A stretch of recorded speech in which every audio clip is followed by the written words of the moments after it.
चलो सब भूलकर आगे बढ़ते हैं, और परसों पेंटिंग ऑक्शन है, मेरे पास पासेस हैं, साथ चलेंगे तो मूड भी फ्रेश हो जाएगा। रिया ने उसे देखा और नील की आंखों में एक उम्मीद झलकने लगी। गायत्री देवी ने राहत की सांस ली और नील ने भी। उसे पता था कि आज अगर रिया चली जाती तो दादी सा उसे माफ नहीं करती। मगर रिया पूरी रात उस मास्क्ड मैन के बारे में सोच रही थी कि पता नहीं वो कौन था, कहां से आया और फेस कवर करने की क्या जरूरत थी।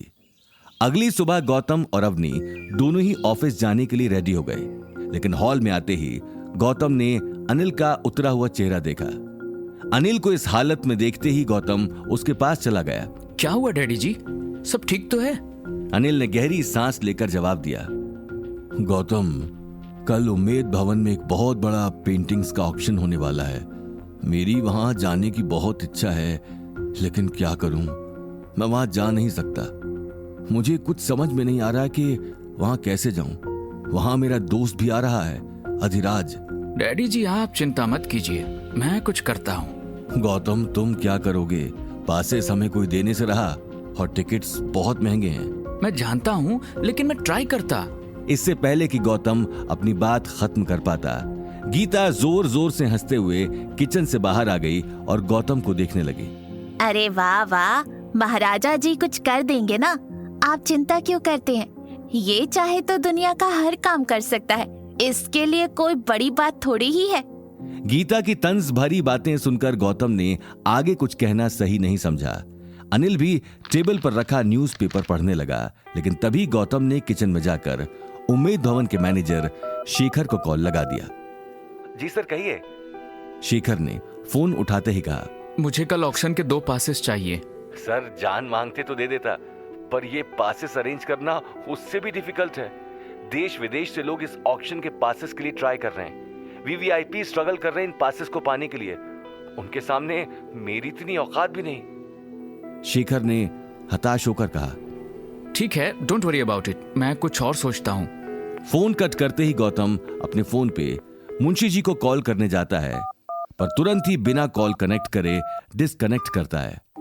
नो, मुंशी जी को कहकर मैं पासेस का इंतजाम तो कर सकता हूँ, लेकिन इससे मेरी आइडेंटिटी रिवील हो सकती है, और इस वक्त मैं किसी तरह का रिस्क नहीं लेना चाहता हूँ। पर बिना अपनी आइडेंटिटी रिवील होने का रिस्क लिए मैं पासेस कैसे अरेंज करूंगा? गौतम ये सोचकर टेंशन में आ जाता है। वहीं दूसरी तरफ गीता हंसते हुए किचन की तरफ आंखें गड़ाए हुई थी। कहाँ गए हमारे जोधपुर के राजा जी? किससे फोन पर बात करने गए हैं? अवनी के साथ काम पर क्या जाने लगा? इसके तो पंख ही निकल आए हैं।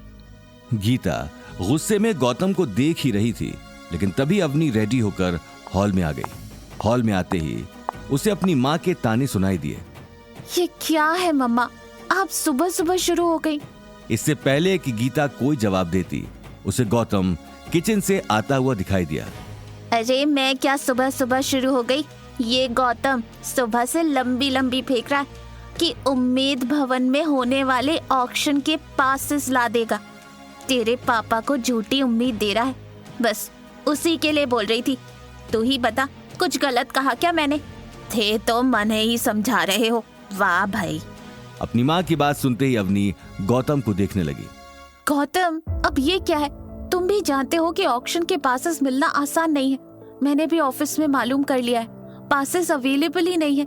तुम कम से कम पापा के दिल में झूठी उम्मीदें तो मत बांधो। गौतम अवनी की बात के आगे कुछ कह नहीं पाया। वहीं गीता गौतम को ऐसा चुप देखकर ताना मारने का एक और मौका नहीं छोड़ सकती थी। ये क्या बोलेगा? बोल बच्चन के अलावा इसको आता ही क्या है? कैसा जमाई मिला है हमें, नौकरा। बस मॉम, इस टॉपिक को यही एंड कर दो। पापा बहुत दुखी हो रहे हैं, और तुम गौतम प्लीज, आई नो तुम्हारे इंटेंशंस अच्छे थे, पर तुम अच्छा करने जाते हो तो वो भी कभी कभी उल्टा हो जाता है।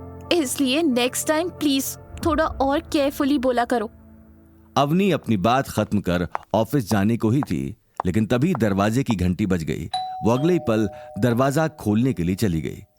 दरवाजा खोलते ही उसने देखा 2 आदमी काले सूट में खड़े थे। यस, कहिए। मैम, मिस्टर गौतम, आदमी ने जवाब दिया।